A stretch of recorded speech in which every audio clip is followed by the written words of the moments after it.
ఎన్నో వచనం? 72 దావీదు కీర్తన ఎన్నో వచనం? 18వ వచనం. మన ధ్యానాంశము, దేవుడైన యెహోవా ఇశ్రాయేలు యొక్క దేవుడు స్తుతింపబడును గాక. ఆయన మాత్రమే ఆశ్చర్య కార్యములో కదండి. ఏ గానిగా విద్య గలవాడు కానీ, ఏ మాంత్రికుడు కానీ, ఇంకా ఏ లోకంలో ఏ వ్యక్తి కూడా, ఏ మనిషి కూడా, ఏ శక్తి కూడా ఆశ్చర్య కార్యాలు చెయ్యలేరు, చెయ్యచాలరు. దేవునికి స్తోత్రం చెల్లిస్తూ హల్లెలూయా. మాయను మాత్రం చేయొచ్చు. మాయలు వాటిని ఏమంటారు తెలుసా అండి? మాయలు. చూడండి బాబు, చూడండి, మీది కంటి సత్తా, మాది కడుపు సత్తా. ఇదిగో ఇందులో ఎన్ని రూపాయలు వేసాను? 10 రూపాయలు. కట్ట తీస్తానే ఉంటాడు. తీస్తా ఉంటాడు లేదా? చూపించిందంతా 10 రూపాయల నోటు, తీసేదేంటి? అపార్ట్మెంట్ కట్టడం ఆపిస్తుంది కదండి. అంటే ఈ రీతిగా ఏం చేస్తారంటే మాయలు మంత్రాలు చేస్తారు, కానీ ఎవరు కూడా అద్భుత కార్యాలు, ఆశ్చర్య కార్యాలు చెయ్యజాలరు. మనం ఆరాధించుకునే నజరేయుడైన యేసయ్య మాత్రమే ఆశ్చర్య కార్యాలు, అద్భుత కార్యాలు, సూచక క్రియలు, మహత్కార్యాలు జరిగించగల దేవుడు. దేవునికి స్తోత్రం కలుగుగాక. హల్లెలూయా. లేనిది ఉన్నట్టుగాను, ఉన్నది లేనిట్టుగాను, సజీవులు మృతులుగాను, మృతులను సజీవులుగాను మార్చగల దేవుడు కదండి. మనం ఆరాధించుకునే నజరేయుడైన యేసయ్య మాత్రమే. దేవునికి గట్టిగా స్తోత్రం చెల్లిద్దాం. హల్లెలూయా, హల్లెలూయా. 2 మాటలు మనం గడిచిన సండే ధ్యానం చేసుకున్నాం.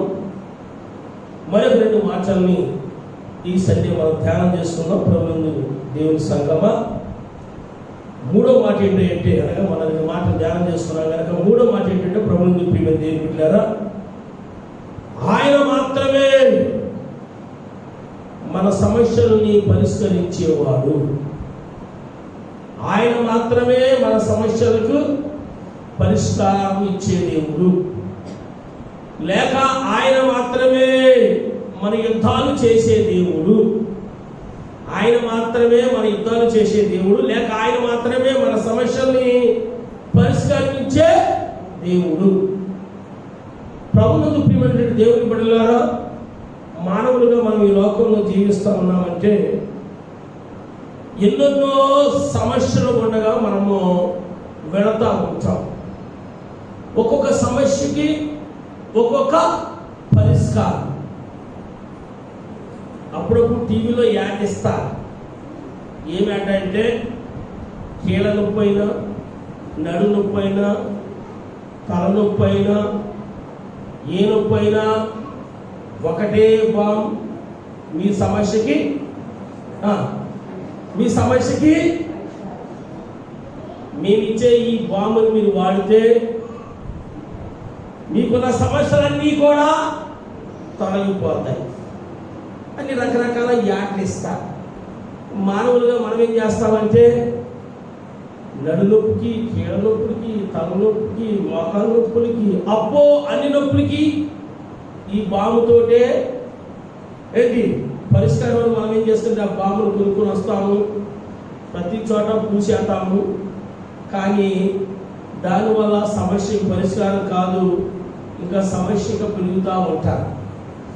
అయితే ప్రభువుని ప్రియమైన దేవుని బిడ్డలారా, మానవులుగా మనం ఉన్నాం గనక, కుటుంబంగా జీవిస్తూ ఉన్నాం గనక, పిల్ల పాపలతో జీవిస్తూ ఉన్నాము గనక, శరీరంలో ఏ రీతికైతే కీళ్ళ నొప్పులు, నడుము నొప్పులు, తలనొప్పులు, మోకాళ్ళ నొప్పులు, పాదాల నొప్పులు ఏ రీతిగా అయితే ఉంటాయో, అదే రీతిగా కుటుంబంలో ఎన్నో సమస్యల చేత మనం అందరూ కూడా ఏమవుతూ ఉంటాం చెప్పండి?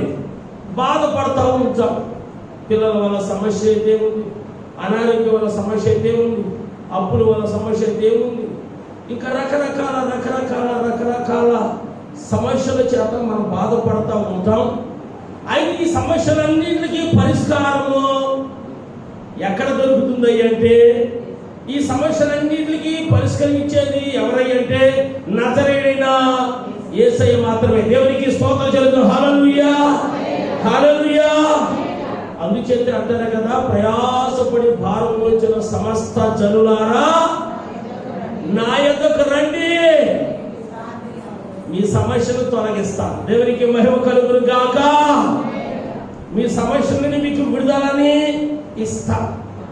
మన మూడో మాట ఏంటంటే, ప్రభువును ప్రియమైన దేవుని బిడ్డలారా, ఆయన మాత్రమే మన యుద్ధాలు జరిగించేది, ఆయన మాత్రమే మనకున్న సమస్యలని ఏం చేసేదంటే పరిష్కరించేది, పరిష్కారము చూపేది. కనుక ప్రభువును ప్రియమైన దేవుని బిడ్డలారా, ఈ లోకంలో మనం జీవిస్తున్నప్పుడు ఎన్నో ఎన్నో ఎన్నో సమస్యలు ఉండగా మనము ప్రయాణిస్తూ ఉంటాం. ఒక సమస్య పోయిన తర్వాత ఇంకొక సమస్య, ఒక సమస్య పోయిన తర్వాత ఇంకొక సమస్య. ఈ రీతిగా కుటుంబంగా పిల్లలుగా ఉంటున్నాం కనుక ఎన్నెన్నో సమస్యలు మానవులైన మనం ఏం చేస్తున్నాయంటే మనశ్శాంతి లేకుండా చేస్తూ ఉంటున్నాయి. కనుకనే మనందరికీ తెలుస్తున్న మాట ఏంటంటే, ప్రభువుని ప్రియమైన దేవుని బిడ్డలారా, మీరు దేని గురించి కూడా చింతించకండి, మీరు దేని గురించి కూడా చింతించకండి. అనారోగ్య విషయంలోనే కానీ, అప్పుల విషయంలోనే కానీ, ఆర్థిక సమస్యల విషయంలోనే కానీ, పిల్లల భవిష్యత్తు విషయంలోనే కానీ, లేకపోతే ఎడ్యుకేషన్ విషయంలోనే కానీ, లేదా గృహ విషయంలోనే కానీ, ఏ విషయంలో కూడా ప్రభు ఉన్నారంటే ఏ విషయంలో కూడా మీరు చింతించకండి. చింతించక ఏం చేయమంటాడంటే, ప్రార్థన విజ్ఞాపన చేత కృతజ్ఞతాపూర్వకంగా మనం ఎప్పుడైతే ఆయన విన్నవించుకుంటామో ఆయన ఏం చేస్తాడంటే మనకున్న సమస్యలన్నిటి నుంచి కూడా ఆయన ఏం చేస్తాడంటే మనకి విడుదల దయచేస్తాడు. దేవునికి స్తోత్రం కలుగుగాక. హల్లెలూయా, హల్లెలూయా. మరో మాట ఏమిటంటే, నేను మిమ్మల్ని గురించి చింతించుతున్నాను అంటాడు. ఆయన మనల్ని గురించి చింతించే దేవుడుగా ఉన్నాడు. ఈ లోకంలో ఎవరు కూడా ఒకరి నుంచి గురించి ఒకరు చింతించే వారు లేరు. ఎందుకంటే ప్రతి ఒక్కరు కూడా వారి యొక్క సమస్యలు సుడిగుండాలలో కొట్టుమిట్టాడుతూ ఉన్నారు. ప్రతి ఒక్కరు కూడా వారి యొక్క వ్యాధి బాధలు అనేటువంటి సుడిగుండాల్లో వాళ్ళు నలిగిపోతూ ఉన్నారు కనుక, ప్రతి ఒక్కరు కూడా ఏవో ఒక సమస్య చేత బాధపడుతున్నారు కనుక, ఆయా సమస్యల చేత వారు చింతిస్తున్నారు కనుక, ఎవరు కూడా మన చింతను తీసివేయలేరని, మన కొరకు ప్రాణం పెట్టి మనం రక్షించి మనం విమోచించి తన పరలోక రాజ్యానికి వారసులుగా చేసి తన స్వాస్థ్యంగా ఏర్పాటు చేసుకున్నటువంటి నజరేయుడైన యేసయ్య మాత్రమే మన యుద్ధాలు జరిగించే దేవుడు, మన సమస్యలు తీర్చగల దేవుడు. దేవునికి స్తోత్రం కలుగుగాక. మనకున్న రోగాల నుంచి విడిపించగల దేవుడు, మన అప్పులు తీర్చగల దేవుడు, మనకి వేదనని చింతను తీసివేసి మన దుఃఖాన్ని సంతోషంగాను కన్నీటిని నాట్యంగా మార్చగల దేవుడు. దేవునికి మహిమ కలుగుగాక. మన మూడో మాట ఏంటంటే, ఆయనే మన పక్షంగా యుద్ధాలు చేసిన అనగా మన సమస్యల్ని తీర్చింది. గొల్యాతు దావీదుల గురించి ఒక మాట మీతో నేను చెప్పాలని ఆశిస్తా ఉన్నాను. మనందరికీ తెలిసిన విషయమే. గొల్యాతు ఛాలెంజ్ విసురుతూ ఉన్నారు. ఇశ్రాయేలీయుల మధ్యలో గేంకరిస్తూ అరుస్తూ ఛాలెంజ్ చేస్తూ ఉంటారు. మీలో ఎవరైనా సరే నన్ను ఓడించగలవా, వీరుడు ఎవరైనా ఉంటే గనక ముందుకు రండని గర్జిస్తా ఉన్నారు. సౌలురాజు ఏం చేయలేకపోతున్నాడు. సౌలురాజు సైన్యమైనటువంటి ఇశ్రాయేలీయులందరూ కూడా ఏ ఒక్కరు కూడా ముందుకి వెళ్ళలేకపోతూ ఉన్నారు. ఈ గొల్యాతు గొప్ప సమస్యగా తయారయ్యాడు. యుద్ధానికి తలపడితే వీళ్ళలో కొంతమంది చనిపోవచ్చు, వాళ్ళు కొంతమంది చనిపోవచ్చు, తర్వాత వాళ్ళు ఓడిపోవచ్చు, లేదా వీళ్ళు ఎగ్గొచ్చు, వీళ్ళు ఓడిపోవచ్చు, వాళ్ళు ఏదో ఫైనల్ జరుగుతారు. కానీ అలాగే కాకుండా వీళ్ళు ఏమన్నారంటే, మన యుద్ధం తలపడి మనం ఎందుకు సరిపోవటము, ఇదిగో మా పక్షంగా ఒక వ్యక్తి నిలబడుతున్నాము. ఎవరిని? గొల్యాతు. మీ పక్షంగా ఒక వ్యక్తి నిలబడండి, వీళ్ళిద్దరూ పోరాడతారు. ఒకవేళ మా వ్యక్తి ఓడిపోతే కనుక మేమందరం ఓడిపోయినట్టే, ఒకవేళ మీ వ్యక్తి ఓడిపోతే మీ అందరూ కూడా ఓడిపోయినట్టే. ఈ రెండు గ్రూపుల వారికి, అలాగే ఇటు ఫిలిష్తీయులకి అటు ఇశ్రాయేలుకి మంచిగానే అనిపించింది. కానీ ఎప్పుడైతే గొల్యాతును పరిలోకించారో వాళ్ళు చూడగానే ఇశ్రాయేలు ఏమైపోయింది తెలుసా అండి? భయం పుట్టుకొచ్చేసి, ధర పుట్టుకొచ్చేసి, ఇదేగా ఏం తిన్నాడు రా బాబు, ఎంత పొడవు ఏంటి ఏ ఒక్కరూ కూడా ధైర్యం చాలట్లేదు గొల్యాతు మీదకి యుద్ధానికి వెళ్ళి ఆయన్ని జయించటానికి. ఊహించిన రీతిగా దేవుడు దావీదుని అక్కడికి పంపించాడు. దేవునికి స్తోత్రం కలుగుగాక. హల్లెలూయా. ఊహించిన రీతిగా వారికి గొప్ప సమస్య వచ్చేసింది. ఏంటి ఆ సమస్య అంటే, గొల్యాతుని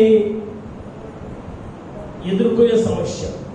గొల్యాతు మీద యుద్ధం చేసి జయించే సమస్య.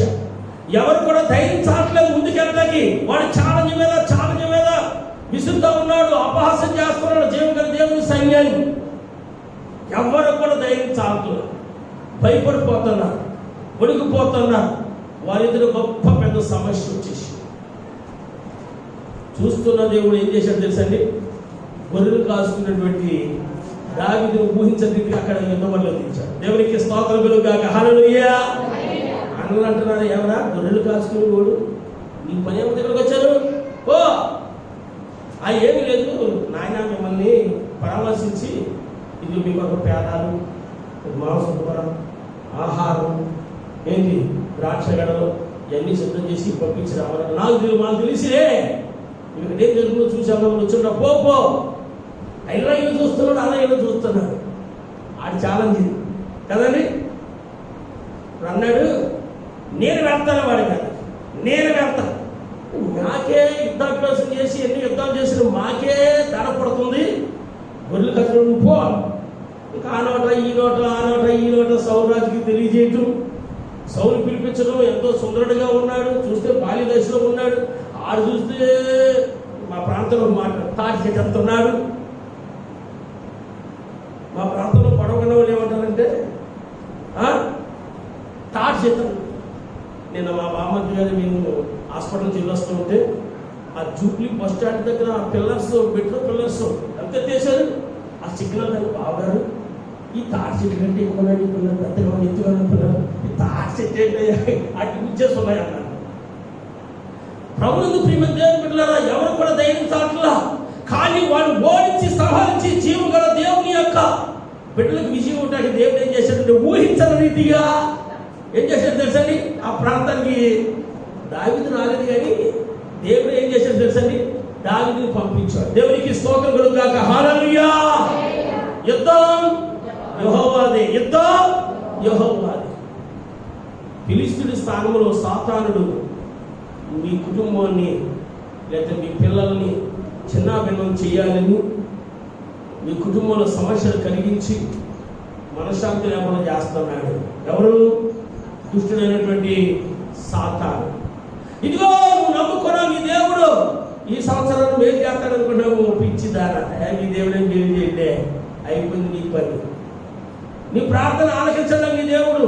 నీకున్న సమస్యలు పోవులే, నీకున్న బాధలు పోవులే, నీకున్న అనారోగ్యం పోదలే, నీకున్న అప్పులు పోవులే, లేదా నీ పిల్లలు పెళ్ళిళ్ళు కావులే ఈ సంవత్సరం కూడా, లేదా ఈ సంవత్సరం కూడా ఉద్యోగం రావులే.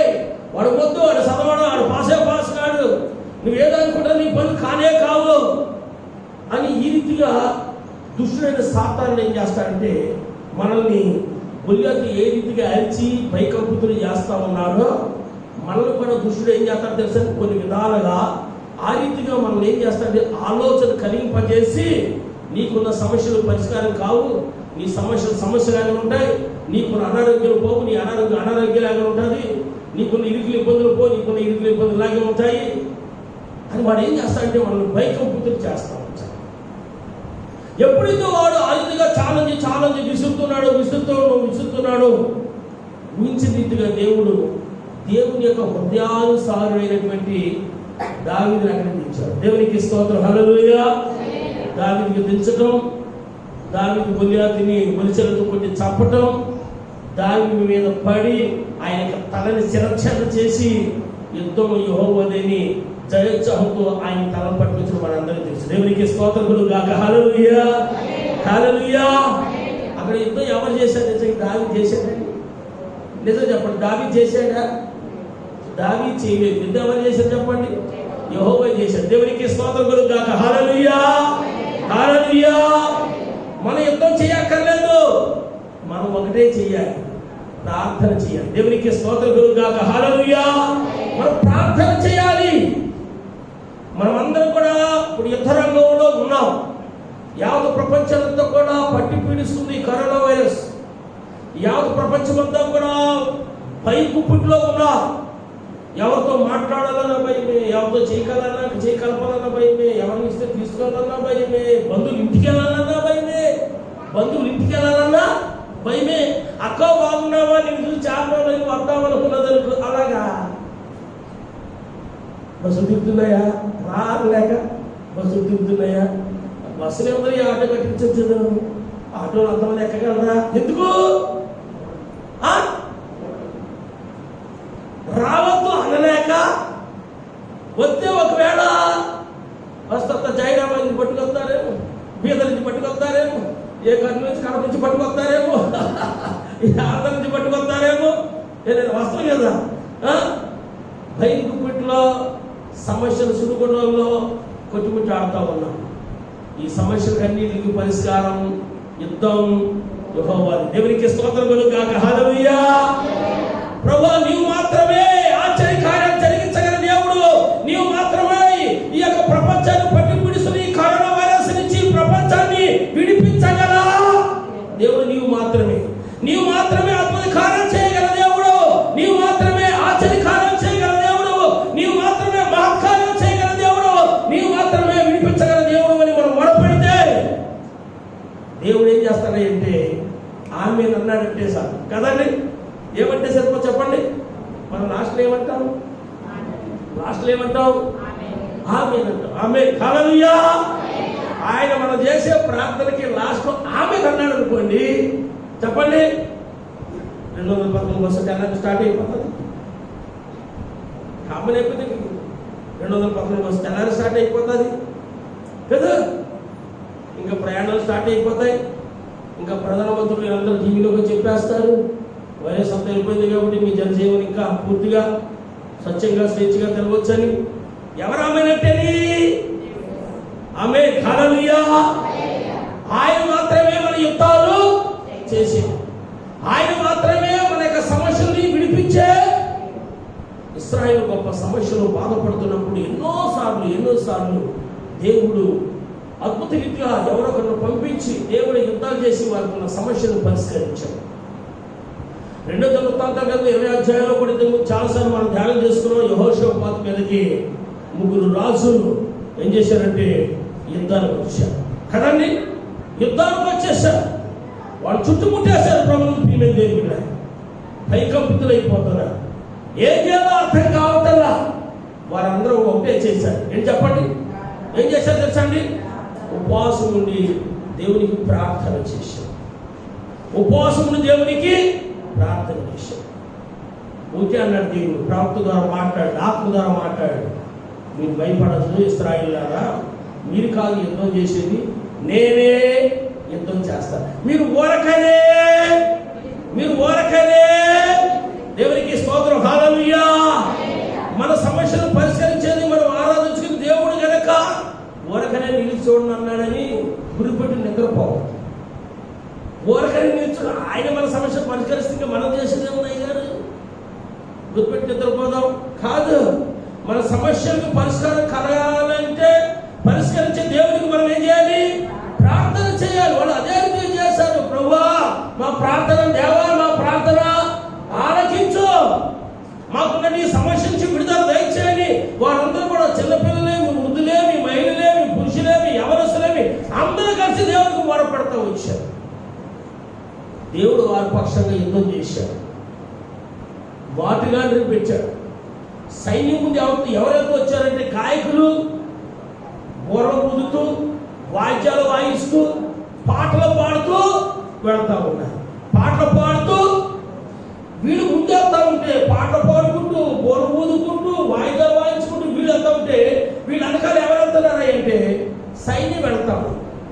వీళ్ళు అనుకుంటున్నారు ఇదేట్లా ఇశ్రాయేలు లేదు, తుపాకులు పట్టుకుని వస్తారు, ఫిరంగులు పట్టుకుని వస్తారు, బాణాలు వేస్తారు, ఖడ్గాలు పట్టుకుని వస్తారు, ఆయుధాలు పెట్టుకుని వస్తారు, ఏదో యుద్ధానికి వస్తారంటే వీళ్ళేంటో ఆర్కెస్ట్రా వస్తుంది అదే ఏంటంటే దాన్ని ఏమంటారు వాస్తవంగా? ఆర్కెస్ట్రాయే కదా. ఇదే వీళ్ళు పాటలు పాడుకుంటూ బోర్లు ఊదుకుంటూ డబ్బులు వాయించుకుంటూ వస్తున్నారు. చాలా దినాల క్రితం, చాలా నెలల క్రితం నేను మన హైదరాబాద్ సిటీలో ఎక్కడికో వెళ్తా ఉంటాను. ఓల్డ్ సిటీలో ఈ కొంతమంది వివాహాలు చేసేటప్పుడు ఏం చేస్తారంటే పెళ్లి కొడుకుని గుర్రం మీద చూసే ఉంటారు కదా, సిటీలో గుర్రం మీద ఎక్కించి తీసుకుని వెళ్తారు. ముందు వెనక ఏం చేస్తారు వాళ్ళు? బోర్లు ముందుకుంటూ, నాట్యం ఆడుకుంటూ, డబ్బులు కొట్టుకుంటూ తీసుకుని వెళ్తూ ఉంటారు. నేను అనుకుంటున్నాను, ఇది ఎవరో తల్లిటట్టు ఉన్నది, భయపడుతున్నాను అంట దెబ్బలకి. ఇలా మొత్తానికి వీళ్ళ గుర్రం దెబ్బలకి, వాళ్ళ డబ్బుల దెబ్బలకి ఈ గుర్రం భయపడిపోయి వెనకాల టపిందండి. ఇంకేముంది, పెళ్లి కూడా కింద పట్ట జరుగుతూ ఉంటే అలాగే యుద్ధానికి వెళుతూ ఉంటే యుద్ధానికి వెళ్ళి వాళ్ళు ఎలా వెళ్ళాలి? కవచాలు ధరించుకుని, ఆయుధాలు పట్టుకుని వాళ్ళు మాటుతోటి వెళ్ళాలి వాళ్ళు. అయితే దేవుడు ఏం చేశాడు? యుద్ధం మీరు చేయొద్దు, నేను మాటగానే పెడుతున్నాను. వీళ్ళేం చేస్తున్నారు తెలుసండి? వీళ్ళు ఏంటో యుద్ధానికి వస్తారు అనుకుంటే వీళ్ళేంటి పాటలు పాడుకుంటూ వస్తున్నారు. సంగీతం చాలా బాగుంది, పాటలు చాలా బాగుంది అనుకుంటున్నారు. ఈలోగా దేవుడు ఏం చేశాడు? మాటగానే పెట్టాడు కదా, వాళ్ళు వచ్చి వీళ్ళందరి మీద పడ్డారు. వీళ్ళు ఏం చేశాడు? ఒకరినొకరిని హతమార్చుకునే దేవుడు ఏం చేశాడంటే దేవుడే వాళ్ళ పక్షంగా ఏం చేశాడంటే యుద్ధం జరిగించి వాళ్ళకి వాళ్ళే చంపుకుని దేవుడు కార్యం చేశాడు. దేవునికి స్తోత్రం కలుగుగాక. హల్లెలూయా. ఇప్పుడు ఇక యుద్ధం ఎవరు చేశారని అంటే యెహోవాయే యుద్ధం చేశాడు. కనుక ప్రభువును ప్రియమైన దేవుని బిడ్డలారా, చివరి దినాల్లో, అంత్య దినాల్లో ఎన్నో రోగాలు, ఎన్నో వ్యాధులు, ఎన్నో అప్పులు, ఎన్నో ఆర్థిక సమస్యలు, ఎన్నో మరి సమస్యలతో గుర్తుముట్టాడుతున్న మనతో మాట్లాడుతున్నాడు. ఆయన మాత్రమే మన పక్షంగా నిలబడి యుద్ధాలు చేసేది. ఆయన మాత్రమే మన సమస్యల్ని పరిష్కరించేది. దేవునికి స్తోత్రం కలుగుగాక. హల్లెలూయా, హల్లెలూయా. మన యొక్క ధ్యానం ఏంటంటే ఆయన మాత్రమే మన బిడ్డల ఎడల, మన కుటుంబం ఎడల, ఈ దేశం ఎడల, ఈ ప్రపంచం ఎడల త్వరలోనే ఆశ్చర్యకార్యం జరిగించబోతా ఉన్నాడు. దేవునికి స్తోత్రం కలుగుగాక. 4వ పాయింట్లోకి వస్తున్నాను. ఆయన హస్తము మాత్రమే సాహస కార్యములు జరిగించును. ఆయన హస్తము మాత్రమే సాహస కార్యములు జరిగించును. కీర్తన 118, కీర్తన 118 16వ వచనం. 118 16వ వచనం. యెహోవా దక్షిణ హస్తము మహోన్నతమాయెను. యెహోవా దక్షిణ హస్తము సాహస కార్యములు. యెహోవా దక్షిణ హస్తము మహోన్నతమాయెను. యెహోవా దక్షిణ హస్తము సాహస కార్యములను. సూచక క్రియలు కానీ, మహత్కార్యాలు కానీ, అద్భుత కార్యాలు కానీ, ఆశ్చర్య కార్యాలు కానీ యేసయ్య నామంలోనే జరుగుతుంది కదండి. యేసయ్య నామంలోనే జరుగుతుంది. చనిపోయిన మానవుడిని, కులిపోయిన వారిని ఎవరైనా లేపగలరండి? అది గొప్ప ఆశ్చర్యకారం. ఏంటి? చనిపోయినటువంటి లాజరు బయటికి రమ్మని పిలువగానే అతను సజీవుడై బ్రతికొచ్చాడు. చూపు లేని వ్యక్తి దగ్గరికి వెళ్ళి నీవు చూపు పొందుదు గాక అనగానే అతను చూశాడు. 38 ఏళ్ల నుండి ఆ బెతస్దా కోనేరు దగ్గర ఆ పరుపు మీద పడున్న వ్యక్తి దగ్గరికి వెళ్ళి, కదండి, నువ్వు స్వస్థపడకోరుచున్నావు అడిగి మరి కదండి, అడిగి, కానీ ఏదో కథ చెప్పడం మన అందరం తెలిసిన విషయమే. నీవు పరుపెత్తికి నడవనగానే అతను ఏం చేశాడంటే లేవట్టు అని ఏం చేసాడు? అని పొద్దుపడిపోయాడు. దేవునికి స్తోత్రం కలుగుగాక. హల్లెలూయా. ఇటువంటి అద్భుత కార్యాలు, ఆశ్చర్య కార్యాలు, సూచక క్రియలు ఎవరు చేయగలరంటే మనం ఆరాధించుకున్న నజరేయుడైన యేసయ్య మాత్రమే. దేవునికి స్తోత్రం కలుగుగాక. హల్లెలూయా.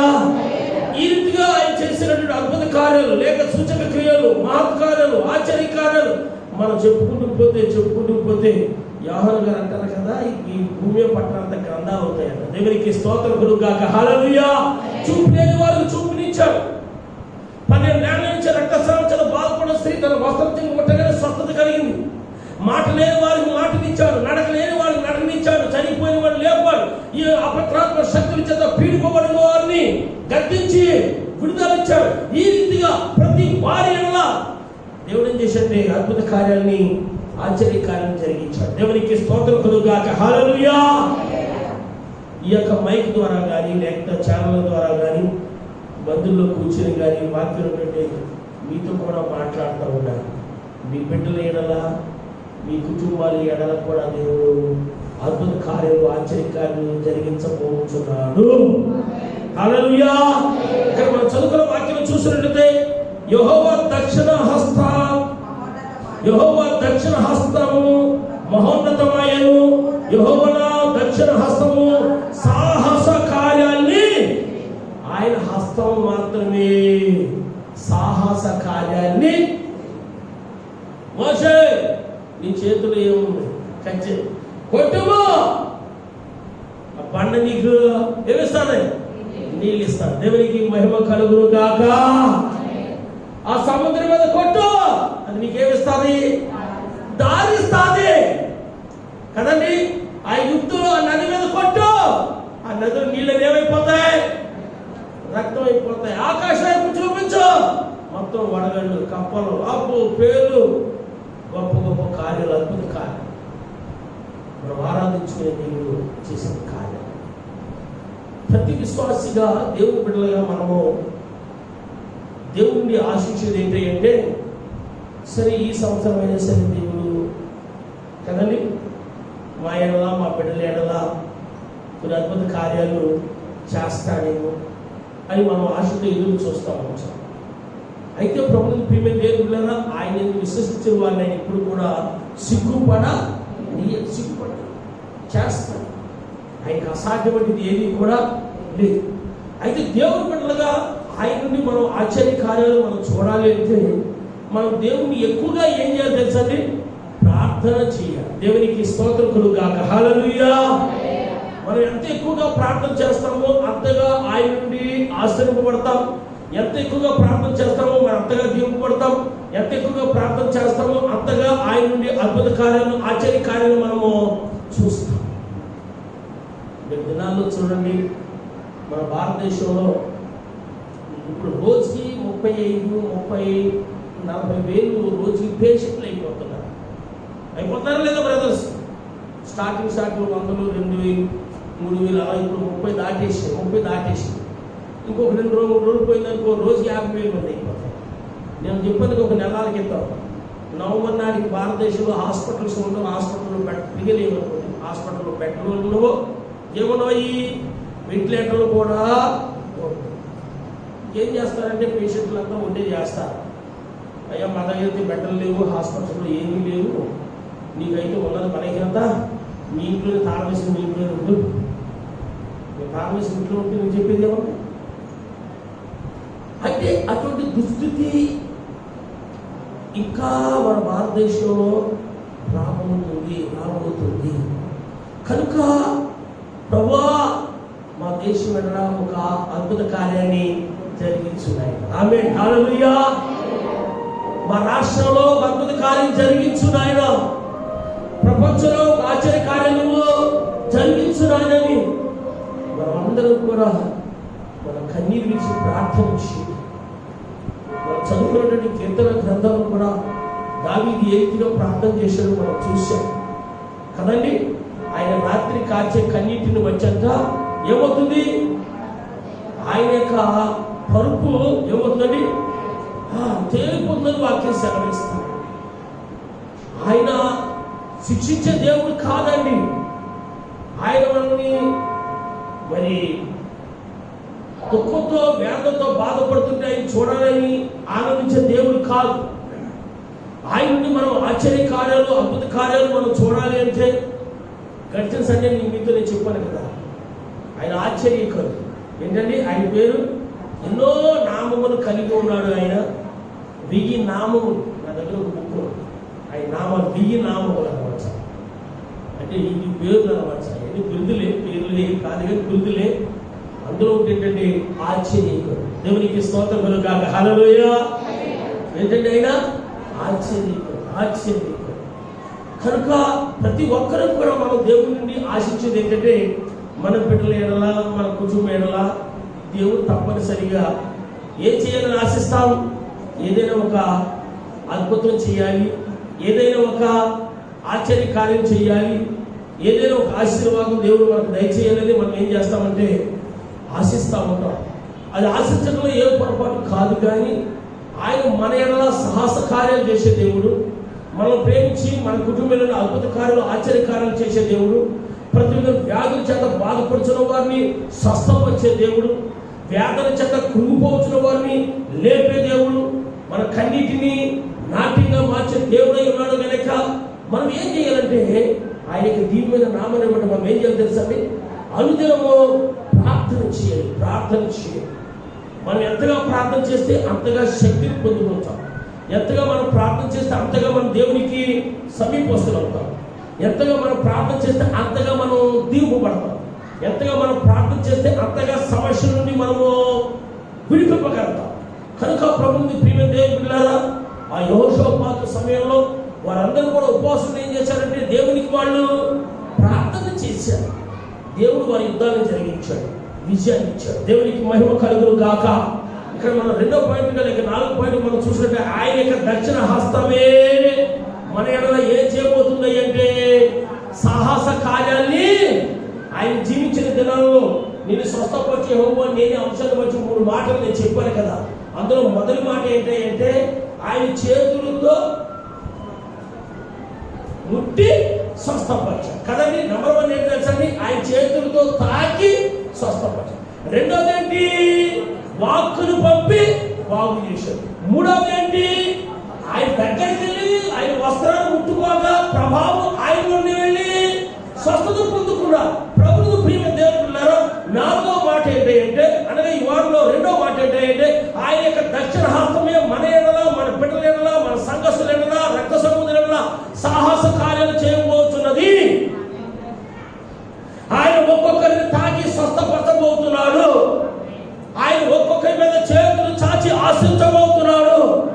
వారి ఒక్కొక్కరి మీద ఆయన చేతులు ఉంచి వారి పిల్లల ఎడల, వారి సంతానం ఎడల, వారి కుటుంబం ఎడల సాహస కార్యాలు జరిగించబోతున్నాడు. కనుక ప్రభువుని ప్రియమైన దేవుని బిడ్డలారా, ఆయన ఒట్టిగా చేశాడు. మనం ఏం చేయాలంటే ఆయనకి ఏం చేయాలి చెప్పండి? ప్రార్థన చేయాలి. దేవునికి మహిమ కలుగును గాక. అందులో ఒక పాయింట్ మీకు చదివిస్తాను. కీర్తన గ్రంథము 77 77 14 వచ్చు. 77 14 వచ్చు.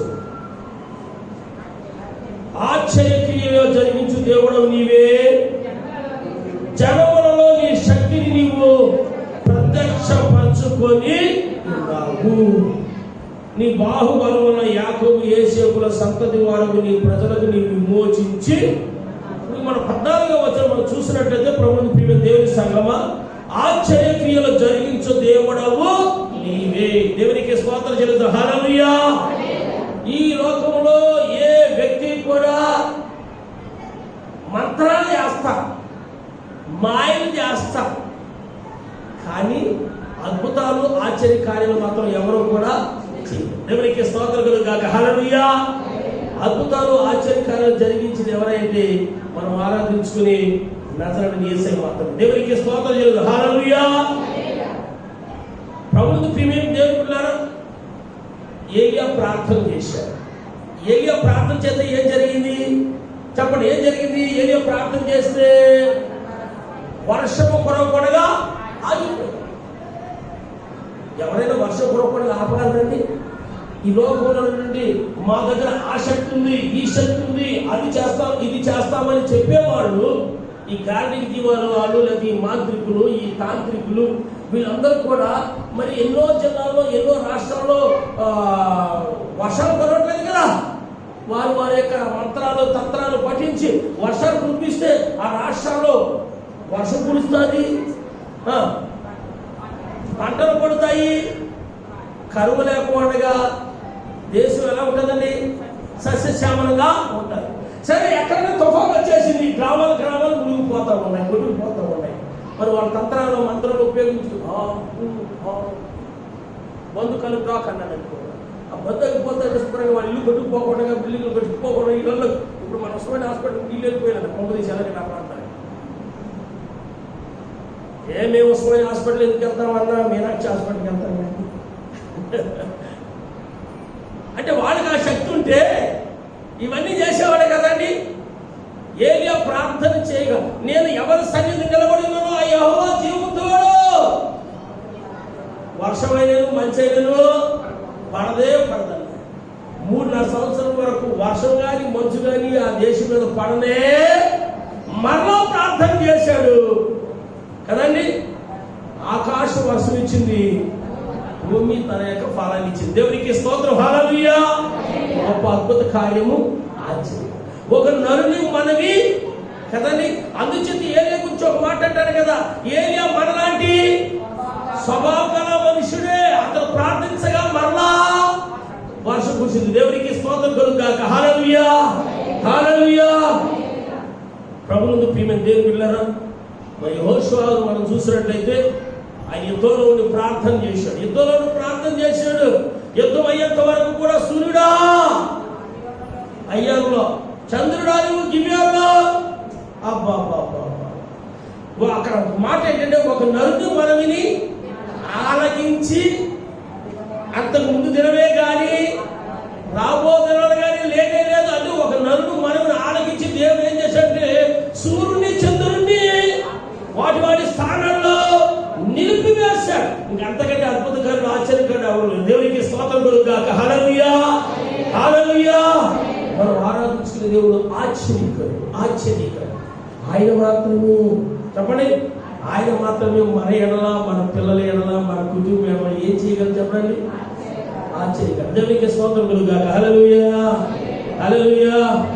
కొంతమంది ఏం చేస్తారు తెలుసా అండి, పచ్చ ఉంగరం పెట్టుకో నీ జీవితం మారిపోతుంది, పచ్చ రాయి ఎవరో అంటారు ఈ రాయి ఉంగరం పెట్టుకో నీ జీవితం మారిపోతుంది అంటారు. లేదండి అలాగా, ఈ తాయిని కట్టుకో నీ జీవితం మారిపోతారు. లేదండి, చాలా మంది ఏం చేస్తారు, జీవితాలు మారిపోతాయి, అబ్బో ఇంకేదో జరిగిపోతాయని తావితులు కట్టించుకుంటారు, ఆ రాళ్ళు ఉంగరాలు ఈ రాళ్ళు ఉంగరాలు పెంచుకుంటా ఉంటారు. మా బంధువు ఆయన ఒక ఆయన ఇదిగో నువ్వు తాబేలు ఉంగరం చేసుకుని దశ దిశ మారిపోతుంది. తాబేలు అనమాట, రింగ్ లేకపోతే పైన ఏముంటుంది తాబేలు. ఉత్తరం బంగారం ఇచ్చి తాబేలు బొమ్మ చేసి పెంచుకున్నాను. అది అరిగిపోయింది తప్ప ఈ దశ దిశ ఆయన దశ దిశ మారదు. ఎవరు అన్నారంటే ఈ తాబేలు పెట్టుకుంటే దశ దిశ మారదు, నవరత్నం అంటే నవరత్నాలు జ్ఞాపకం జగన్ గారి నవరత్నాలు ఉంటుంది ఏంటి 9 రాళ్ళతో ఉంగరం చేయించుకో నీ దశ దిశ మారుతుందన్న. ఈ తాబేలు చనిపేసి మళ్ళీ ఏం చేశాడు అంటే 9 రాళ్ళతో ఉంగరం పెట్టుకుని తిరుగుతూ ఉన్నాడు. దశ మారలేదు, దిశ మారలేదు, ఒక్కో రాయి ఊడిపోవడం ప్రారంభమైంది. అంటే ప్రజలు ఏం చేస్తారంటే మాయ మాటల్లో పడిపోయి ఏవో చేస్తూ ఉంటారు. మన దశ దిశ మారాలంటే నజరేయుడైన యేసు మాత్రమే. దేవునికి స్తోత్రం కలుగుగాక, హల్లెలూయా. మన దశ దిశ మారాలి అంటే మనం ఆరాధించుకునే నజరేయుడైన యేసయ్య నామములోనే దేవునికి మహిమ కలుగుగాక. ఇక్కడ మనం చదువుకున్న 14వ వచనం మనం చూసినట్లయితే ఆశ్చర్యక్రియలు జరిగించు దేవుడవు నీవే, జనములలో నీ శక్తిని నీవు ప్రత్యక్షపరచుకొని జనములలో నీ శక్తిని నీవు అద్భుత కార్యాలు ఆశ్చర్యకార్యాలు జరిగించి జనములలో నీ శక్తిని నీవు ఏం చేశావంటే ప్రత్యక్ష జనములలో ఆయన శక్తి ఏంటో చూపించి భీకర కార్యాలు చేసి అద్భుత కార్యాలు ఆశ్చర్యకార్యాలు చేసి దేవుడు ఆయన ఏంటో ఆయన ప్రసిద్ధపరుచుకున్నాడు. ఐగుప్తులో లాస్ట్ మిరాకిల్ ఏంటంటే ఐగుప్తులో ఇశ్రాయేలు బయటకు వచ్చేటప్పుడు లాస్ట్ మిరాకిల్ ఏంటో చెప్పగలరా? జంతువుల్లోనే కానీ పని మనుషుల్లోనే కానీ ఐగుప్తు ప్రజలలో ప్రతి వారికి పుట్టినటువంటి తొలి సంతానం అంతా కూడా దేవుడు ఏం చేశాడు తెలుసండి? అందరినీ సంహరించేశాడు. అంటే ఘోష లేని ఇల్లంటూ ఆ ఐగుప్తు రాజు లేదా వాళ్ళ మాంత్రికులు ఎన్నెన్నో చేశారు, కానీ దేవుని ఎదుట ఏమి కూడా నిలబడలేకపోయింది. ఇంకా ఏం చేశాడంటే ఫరో తలపట్టేసుకుని, అయ్యా మోషే అహరోను ఎంత శీఘ్రంగా వెళ్తారో అంత శీఘ్రంగా మా దేశాన్ని విడిచిపెట్టి మీరు వెళ్ళిపోతారు. ఆయన మాత్రమే, ఆయన దక్షిణ హస్తం మాత్రమే మన ఎడల సాహస కార్యాలు, అద్భుత కార్యాలు, ఆశ్చర్య కార్యాలు జరిగించగలదు. కనుక ప్రభుత్వం ప్రియమైన దేవుని బిడ్డలారా, మన ధ్యాన విషయం ఏంటి ఏంటి మన ధ్యాన విషయం చెప్పండి. ఆయన మాత్రమే ఆశ్చర్య కార్యములు. కనుక ప్రభుత్వం ప్రియమైన దేవుని బిడ్డలారా, ఆశ్చర్య కార్యాలు ఈ 2020 సంవత్సరం నిజంగా నేను 2 శుక్రవారం క్రితం మాట్లాడాను కదా, ఇది వేదన సంవత్సరం అన్నమాట. ఈ 2020 ఏం తెలుసండి, సంతోషకర సంవత్సరం కాదు ఇది ప్రపంచానికి. ఏం సంవత్సరం తెలుసా? వేదన సంవత్సరం, ప్రపంచానికి రోదన సంవత్సరం, ప్రపంచానికి శ్రమల సంవత్సరం, ప్రపంచానికి శోధనల సంవత్సరం. అయినప్పటికీ దేవుని బిడ్డలముగా మనం మొరపెట్టినట్లయితే, ప్రభా నీవే మాకు దిక్కు, నీ తప్ప ఈ లోకంలో ఎవరు కూడా మాకు లేదని మనం ఆయన మీద ఆధారపడి ఉపవాసం ఉన్న అవసరం అయితే ఏడవండి, అంగలార్చండి. ఈ భయంకర విపత్తు నుంచి తప్పిస్తాడు. ఎవరికి స్తోత్రకులు కాక. ఈ మరణకర వ్యాధి నుంచి తప్పిస్తాడు, ఈ రోగాల నుంచి విడిపిస్తాడు, ఈ శోధన నుంచి గట్టెక్కిస్తాడు. మీ ఎడల మీ బిడ్డల ఎడల అద్భుత కార్యాలు ఆశ్చర్యకార్యాలు జరిగిస్తాడు. ఎవరికి స్తోత్రకులు కాక. ఏ మూడో మాట మనం ధ్యానించిన మాట అంటే, ఆయన మాత్రమే మన పక్షం యుద్ధాలు చేసేవాడు, ఆయన మాత్రమే మన సమస్యల్ని పరిష్కరించేది. ఏ సమస్య చేత బాధపడుతున్నా సరే ఆ సమస్యల వలన మనం కొట్టుకుపోకుండా, ప్రభా మాకున్న సమస్యలు మీకు తెలుసు. ఆయన అంటాడు కదా, నీ పన్ను భారం నా మీద, నీ పన్ను భారం యెహోవా మీద. మన చిత్త ఏమతో ఆయన మీద, ప్రభా నా పిల్లల జీవితం, లేదా నా బలహీన, లేదా నా సమస్యలు, నా యొక్క ఇబ్బంది అన్నీ కూడా మనం ఆయన దగ్గర వచ్చినప్పుడు ఆయన అద్భుత కార్యాలు ఆశ్చర్యకార్యాలు చేసి మనకున్న సమస్యలన్నింటినీ కూడా ఏం చేస్తారు తెలుసండి, విడిపిస్తుంది. దేవునికి మహిమ కలుగును గాక. రెండవది ఏంటంటే, ఆయన దక్షిణ హస్తమే మీ ఎడల, మీ బిడ్డల ఎడల, మీ కుటుంబం ఎడల సాహస కార్యాన్ని జరిగించుగాక. దేవుని కొద్ది మాటలు దీవించి ఆశీర్వదించును గాక. ఆమేన్. హల్లెలూయా, హల్లెలూయా. అందరూ కూడా అదే రీతిగా మోకరించండి. అమ్మగారు వచ్చి ప్రార్థన చేస్తారు. మోకరించడం ఒక చిన్న తీర్మానం చేసుకున్నాం, ఒక చిన్న తీర్మానం చేసుకున్నాం.